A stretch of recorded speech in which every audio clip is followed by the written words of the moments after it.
Dr. Craig, we interact with some top scholarship on this podcast. Occasionally, we like to look and just see what the layperson is saying. And this is a terrific blog. She's a great writer, and she goes by Godless Mom. She's a mom, pretty typical mom. She is an atheist, and she blogs on various topics. This particular blog I thought we would look at, how can you believe that something came from nothing? And she starts off, she says, the height of my science career was making papier-mâché volcanoes in grade 2 that erupted into a pungent, vinegary mess. Right. And so she's saying, science blows my mind, and my understanding of it is pretty much limited to, whoa, cool, So she says, so when theists ask me way too often, how can I believe that something came from nothing? You can understand how absurd the question is to me. I mean, I don't know the first thing about what may have existed before the Big Bang. Now, I want to interrupt at this point, Kevin, because I think this is the first misunderstanding that Godless Mom evinces here. The question that these theists are asking, how can something come from nothing, is not a scientific question. It's a philosophical question. It's a metaphysical question. And you don't need to know anything about the Big Bang. Godless Mom's ignorance of Big Bang cosmology is irrelevant to the question of how can something come from nothing, which is a metaphysical question. And so often I find lay people are even more naive when it comes to philosophical issues than they are when it comes to scientific issues. And I think that's the case here. What these theists that she's spoken to are evidently presupposing is some version of the Kalam cosmological argument. And so I'm very proud of them to be asking this sort of question. They're presupposing an argument that would go something like this. Whatever begins to exist has a cause. Secondly, the universe began to exist, therefore the universe has a cause. Now, relevant to the second premise, that the universe began to exist, would be the evidence of Big Bang cosmology that she mentions. But that's not relevant to the truth of the first premise. Whatever begins to exist has a cause. Things don't just pop into being out of nothing. That's a philosophical and metaphysical statement about which you need to know nothing about Big Bang cosmology in order to assess its truth. So the theists are not talking to her about the evidence, philosophical or scientific, for the beginning of the universe. What they're asking her about is the first premise of the argument, that whatever begins to exist has a cause. And how can she deny that premise? And she says, I guess in the 42 years I've been an atheist, I just never got the memo that I was supposed to believe that something came from nothing. My position has always been instead that I don't know. It's a big fat shrug. Yes, I sure hope this shrug isn't a shrug of indifference, because I think this would show a lack of intellectual curiosity. I think these are profound philosophical questions that merit thinking about. And if she isn't interested in them or simply chooses not to think about them, that's fine. That's her prerogative. But for those of us who are interested in these profound questions, I think it's very important to think about them and to try to ask where the universe came from and if something can come into being out of nothing. She says at the bottom of the page, it's strange to me that some believers think that atheism is a position on the origins of the universe, that because we don't believe a God made all this, that we must have some other explanation. It simply does not cross their mind that our answer might be, I don't know. Now, what's clear is that with respect to the origin of the universe, if you don't believe that a God made all of this, as the theist does, then there must be some other explanation. It doesn't follow, she says, that the atheist knows what it is. He can confess ignorance. I don't know the explanation. But clearly, if theism is not the explanation of the origin of the universe, then there must be some other explanation. So what could it be? So if God is not the explanation, it seems to me that there are basically only two explanations. Either the universe is past eternal, that is to say, it never began to exist, it's just always been there, or else it came into being out of nothing. It just popped into being uncaused. So the atheist has to take his pick between those two. It's true that atheism as such does not commit you to the universe coming into being from nothing. Instead, you could argue for an eternal universe, a past eternal universe. But that's becoming increasingly difficult to do, that second alternative. And so I think Godless Mom would be really, really surprised at the number of atheists who have been driven to the position that the universe just popped into being uncaused out of nothing. She seems to be curious as to why Christians or theists always tend to lead with this question to her, with the question of origins. Well, in one sense, it's because it really is a good conversation starter, I would think, Bill. But she seems to be curious. So why are you asking me about something like this, which she called science, which you corrected? It's a philosophical question. She says, it's the same way they approach everything, top of page 2. They have faith, so we must. They have religious beliefs, and so we must also have religious beliefs. Well, now that's a strange comment. One isn't foisting some religious belief on the atheist. One is simply asking, how could the universe come into existence from nothing? Is that what you affirm? And it's not a religious belief. That's a perfectly good philosophical question.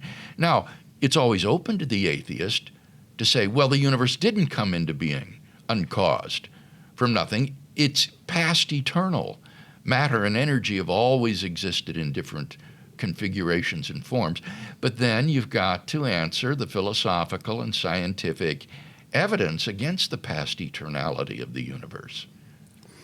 She says, it's just not the case at all. And this question ends up telling us a whole lot more about the asker than it does about the question answering. Okay, I thought this was an interesting statement. I think it does embody a profound truth that perhaps Godless Mom didn't intend. She says, the question ends up telling us a whole lot more about the asker than it does about the person answering it. And I think that's very true. There is a kind of intellectual curiosity and philosophical depth to the person who asks this profound question, who cares about why the universe exists. And to me, Kevin, there is a perplexing and bewildering apathy and indifference and lack of intellectual curiosity on the part of those who just say, I don't care, I don't want to look into it, doesn't bother me. I think that she's right here.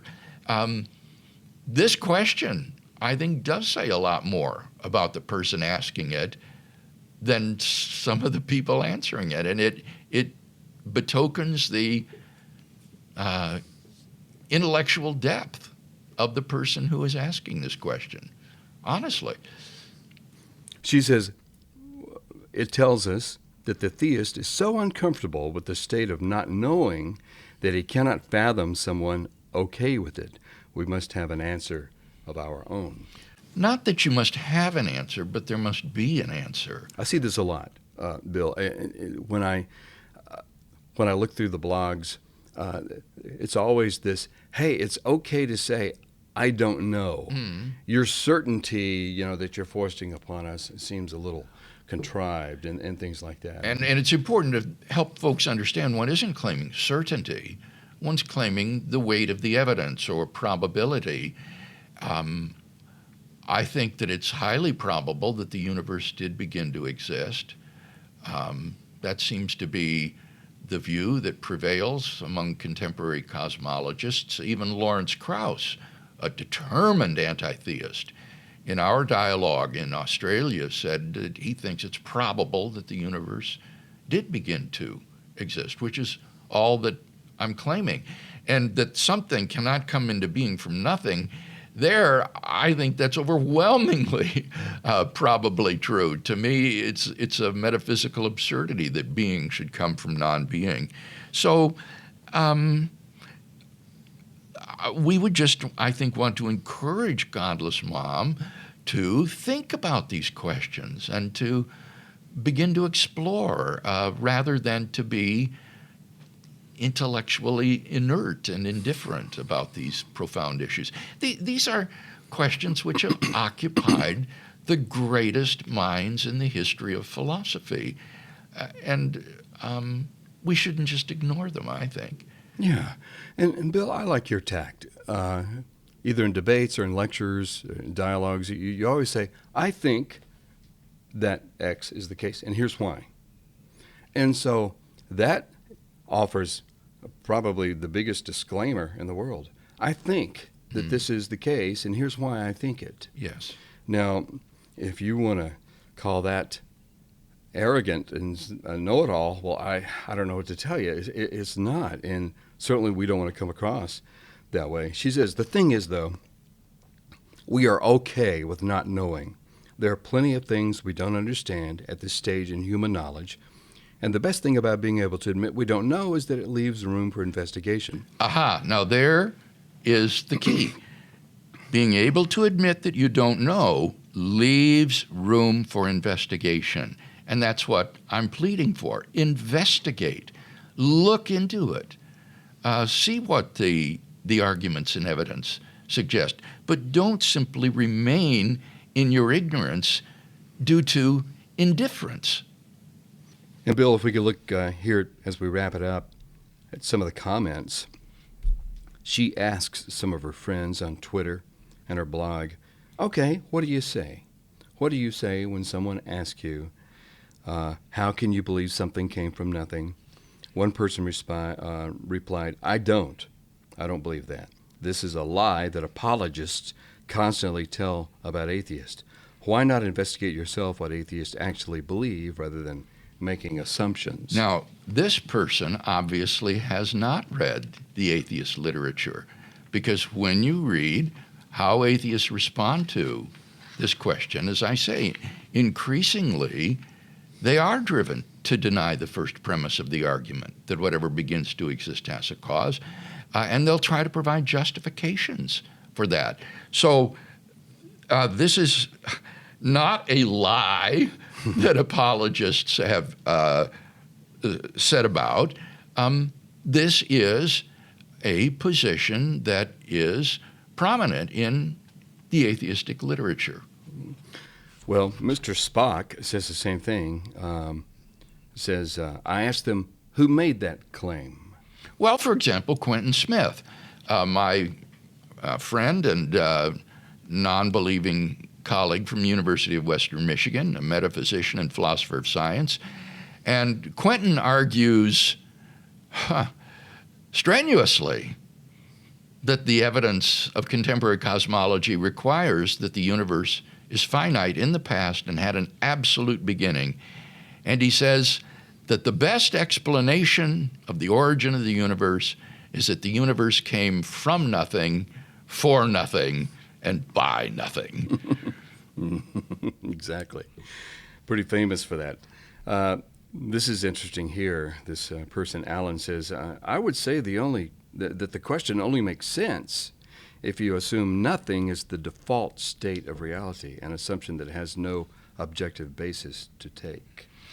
This is an interesting objection. This objection has been made by Adolf Grünbaum, prominent philosopher of science and atheist from the University of Pittsburgh. While that objection is relevant, oh boy, here we get a little technical. While this objection is relevant to the Leibnizian cosmological argument, which does not presuppose the beginning of the universe, but says that even an eternally existing universe would need an explanation for why there is anything rather than nothing, this objection is not relevant to the argument we're talking about today, the Kalam cosmological argument, which says that anything that begins to exist has a cause.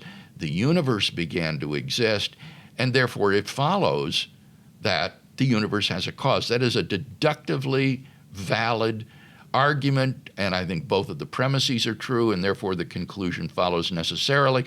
It doesn't say anything about nothing being a default position.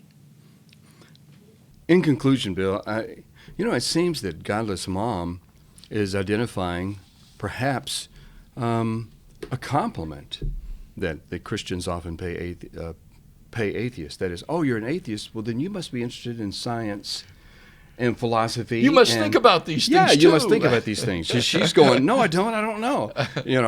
So we do tend to lead with, okay, well, let's talk about cosmology. Let's talk about a philosophical question about the beginning of the universe. And I think that's a good conversation starter.